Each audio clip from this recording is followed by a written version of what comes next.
Ô, Everton, eu tive numa palestra sua, na Wish Expo, que a gente participou lá, você falou desse número bilionário que todos nós pagamos e chamou a atenção. A gente discutiu aqui, nessa série de podcasts, tivemos pelo menos 3 ou 4 gestores públicos.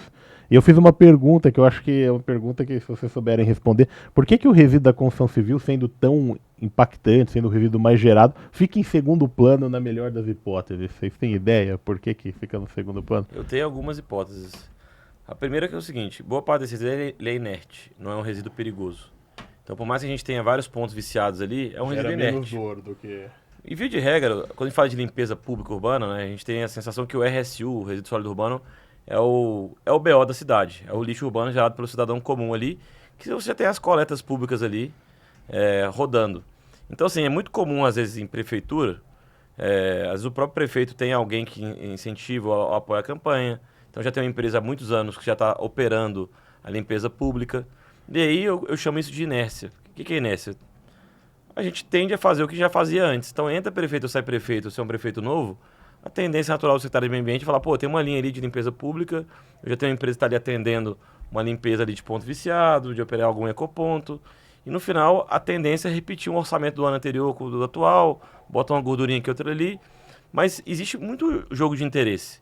Quando eu falo que a gente desperdiça 11 bi, a máquina pública está gastando 11 bi. Então, tem alguém ganhando de um lado. Então, assim, como é que a gente muda essa curva hoje?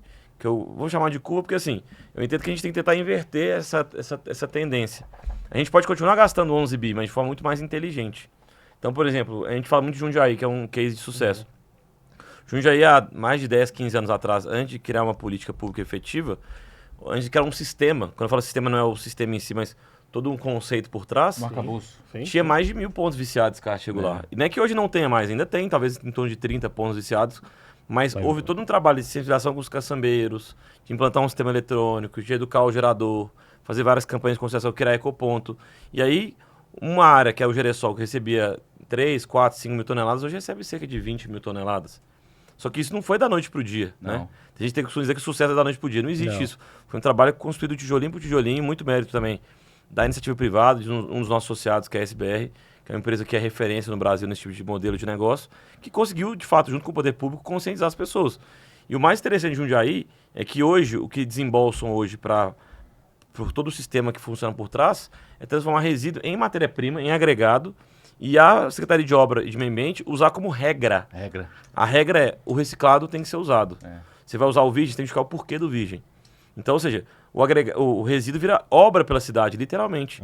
E essa economia pública aí, a gente estima em torno de mais de 10 milhões de reais por ano.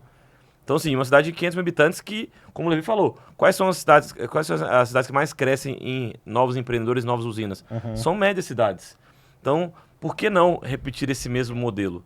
Obviamente que fazer esse modelo em São Paulo, que é uma cidade cosmopolita, é muito mais difícil, são muito mais interfaces. Agora, cidades pequenas ou médias, dá para você fazer algo que funcione. Óbvio que as pequenininhas ali talvez se juntem em um consórcio e aí algo atenda aquelas cidades pequenas. Agora, a cidade média você consegue um modelo parecido. Só que você tem que criar os alicerces, a base, né? Como o próprio sistema que você implantou em Suzano, tem as etapas ali que a gente tem que tentar avançar passo a passo para fazer funcionar. Claro. Então, assim, eu enxergo que essa mudança ela é difícil de acontecer porque ela é sistêmica.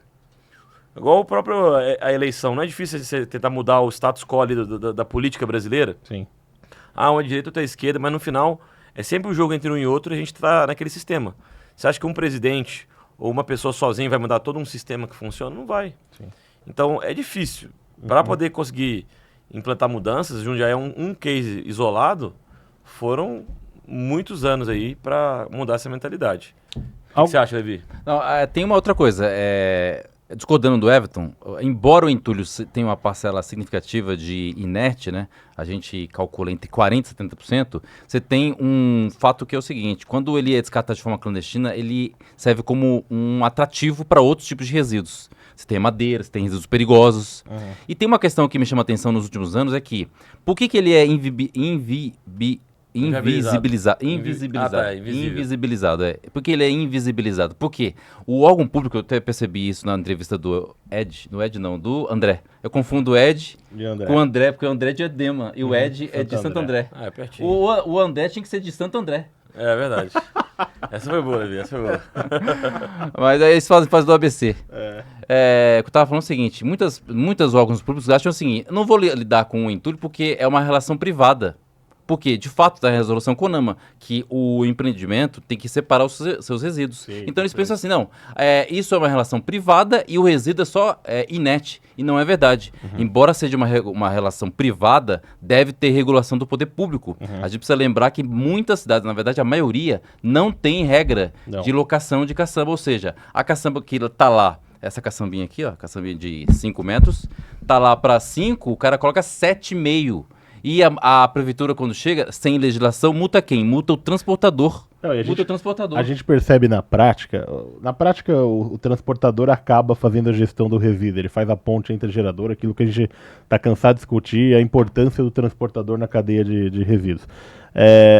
Por isso que a regulamentação no setor de transporte é importante e mostra que cidades que fazem têm um índice de reciclagem muito melhor, cidades que têm regulamentação do setor de transporte.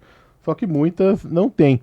E uma pergunta, dados que a pesquisa 2015, 18, 20, 22 e 24 mostrou, é que o estado de São Paulo está na frente da reciclagem disparado dos demais estados.